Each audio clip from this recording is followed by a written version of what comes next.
with Kenny, and we're checking out World of Tanks from Wargaming. So this is a pretty awesome game. I've played it before, and you guys just won the golden joystick. Yes. Again.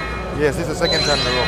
Second time in a row. Nobody else has done that. Yep, no games have ever done that before. So we've got to be looking at a pretty damn good game. Of course, definitely. We have actually put a lot of effort for that. For every game, the graphics, everything, with our developers, we put a lot of effort to make sure everything is tip-top condition for the players to actually enjoy it. Free to win, I mean, anytime.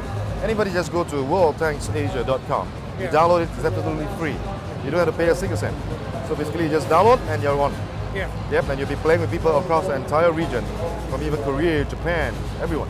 And so where are the better players coming from? Apparently Australia, ANZ and New Zealand has top players because of Tanks Asia Masters.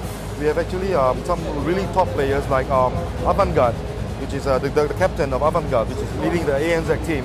He's from New Zealand. How you doing, man? You're pretty good at this. Yeah, I'd like to think so, yes. Yeah. So take us through a little bit of the basic gameplay. I mean, you're in a tank, you've got a sight, and you shoot other tanks. I'm guessing there's a bit more to it than that. There's a bit more, as you see there, the whole rectile. Unfortunately, he's just gone and died. So that guy died.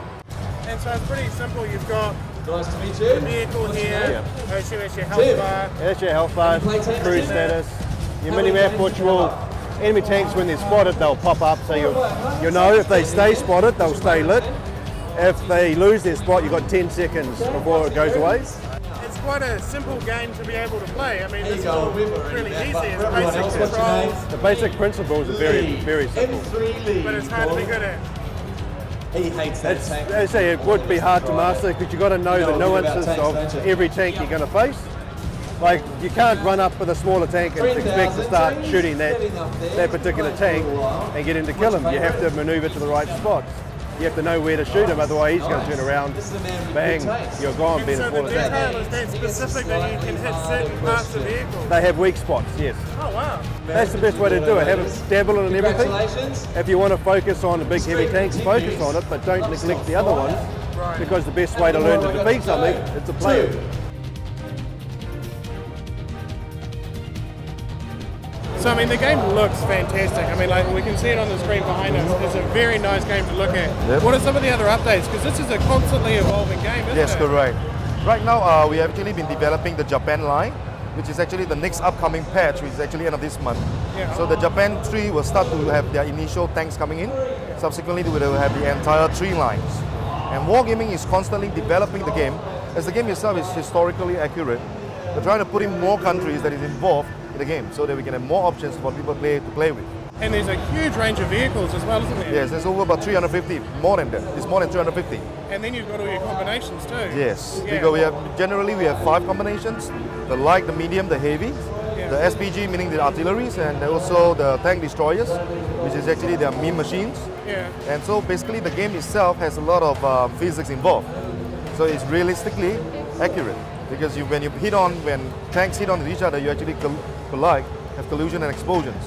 So it is really realistic. That's one of the main features.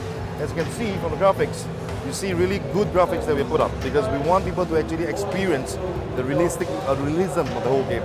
The players actually get to play for a lot of money. Oh really? Yeah, so like for example, per season is about 60,000 for the champions.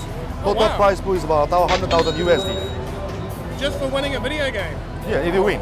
If you win. If you win? Yeah, because you'll be playing among the top of all the best of the world, all the Asia.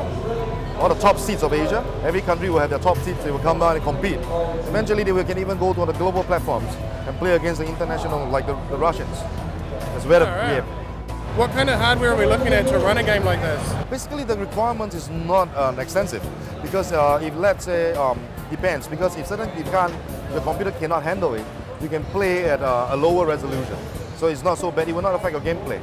But if you like to really see the dribblets, see the bullets and shells fly through and see the water pebbles, you need to have a high resolution card. But in general, it's more than enough. The normal PC is about 3 years, it's still fine.